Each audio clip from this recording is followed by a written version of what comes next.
halkee buu ka baxay daaciga la yiraahdo Zakir Naik sidoo kalena waa maxay sababta ay India uga xukuntay dil toogasho ah daaciga la yiraahdo Zakir Naik. Zakir Abdulkarim Naik waa doctor sidoo kalena qaabilsan qalliinka guud una dhashay dalka India sidoo kalena waa mid ka mid ah ardaydii ku hoos waxbaran jirtay doctorka la yiraahdo Ahmed Didat 1993 ayaa ugu horeysay marka uu fuulayay minbarka daacinimada sidoo kale wuxuu aad uga canbaxay awoodda uu u leeyahay xifdinta quraanka iyo injiilka iyo tawraad iyo sidoo kale kutubta ay leeyihiin induuska iyo buudiyiinta wuxuu dalka India ku aas-aasay markas islaami ah si loogu sameeyo baaritaanada islaamiga ah dadka muslimiinta doonaya in ay ku soo biiraana wax loogu faa'iideeyo sidoo kale waxyaabaha uu sameeyay waxa ka mid ah channel salaam la yiraahdo channelkaas oo laga faafiyo diinta islaamka kuna baxa luqadda Ingiriiska sanad walbana gacantiisa waxa ku islaama in ku dhow 100,000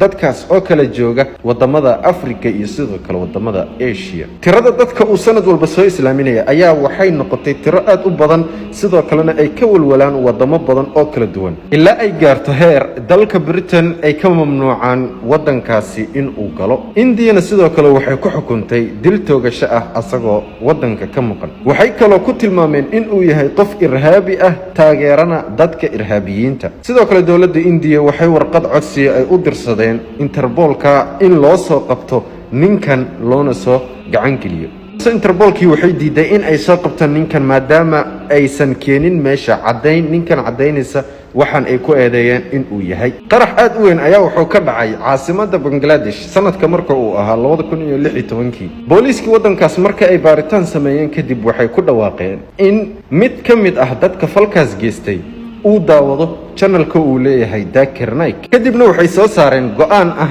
in uusan ninkaas Zakir Naik soo gali karin wadanka Bangladesh dalka Sri Lanka ayaa haddana qarax ka dhacay kadibna Sri Lanka waxay ku xukumeen in uusan wadankooda soo gali karin muddo markii la joogay ayaa waxa soo hadlay madaxweynaha Sri Lanka wuxuuna ku dhawaaqay in dadka geystay qaraxaas ay yihiin qaar ka ganacsada mukhadaraadka balse kamaysan qaadin blogi amaba in uusan wadankooda soo gali karin meel walba uu tago dacwo iyo kadaba hadal ayay kala daba tagayaan balse sanadka markuu ahaa 2019 ayuu wuxuu magangeliyo ka helayaa dalka Malaysia asagoo dalka Malaysia iska joogo diintana uu halkaas ka faafinayo ayaa waxay ku soo oogeen eedeymo dadkan la yiraahdo buudiyiinta ayagoo ku eedeynaya in uu dadka isku dirayo iyo diimahana uu ka soo horjeedo markaas ayaa dawladda Malaysia waxay ku xukuntay diinta faafinteeda iyo dacwadda in uu joojiyo India way doonaysaa in ay disho balse Malaysia